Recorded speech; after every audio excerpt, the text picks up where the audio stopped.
అలా ఉన్న చపాతీని ఎలా ఇష్టపడతామో తెలుసా? చపాతీ చేసిన మనిషి భార్య అయిందనుకోండి, ఆ భార్యను ఇష్టపడ్డామనుకోండి, చపాతీ ఎలా ఉన్నా ఇష్టంగానే ఉంటుంది.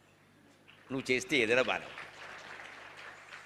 అదేమిటండి, నేను తిన్నాను బాగాలేదు, మీకు ఎలా నచ్చిందంటే, నువ్వు నచ్చావు అందుకని చపాతీ కూడా నచ్చింది.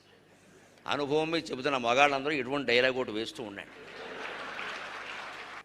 అప్పుడు వాళ్ళే అనుకుంటారు, వేరే బ్రాహ్మడు ఏం పెట్టినా తినేస్తున్నాడు, పాపం బాగుంది అంటున్నాడు, ఈయనకి ఇంకా శ్రద్ధగా చేయాలరా బాబు. చాలు మా ప్రేమ ఉంటే చాలు. ఒక మాటతో ఆ ప్రేమ వచ్చింది కదా, ఏం పెట్టినా తింటున్నాడు, వంక కూడా పెట్టట్లేదు పాపం, సన్యాసి అయిపోయాడు బొత్తిగా. ఇక మనమే చూసుకోవాలన్నమాట, ఈ ఉప్పు సరిపోయిందే లేదా, ఇది సరిగ్గా కాలిందా లేదా, అన్నీ మనమే చూసుకోవాలి. ఆయన ఆ మాట కూడా అనడం లేదు అసలు. అది ఇంకా శ్రద్ధగా చేస్తారన్నప్పుడు ఖచ్చితంగా బాగుంటుందమ్మా. ఇవాళ బాగుండకపోయినా రేపైనా బాగుంటుంది. తగద పెట్టగలదు అక్కడ. ఎప్పుడు ఇలాగ చేసావు, 20 ఏళ్ల బట్టి ఇలాగే చేస్తున్నావు, నీకు చపాతీ ఉండదు, చెట్టరాది బండ ఉంటుంది అక్కడ, చేసుకో అంటారు.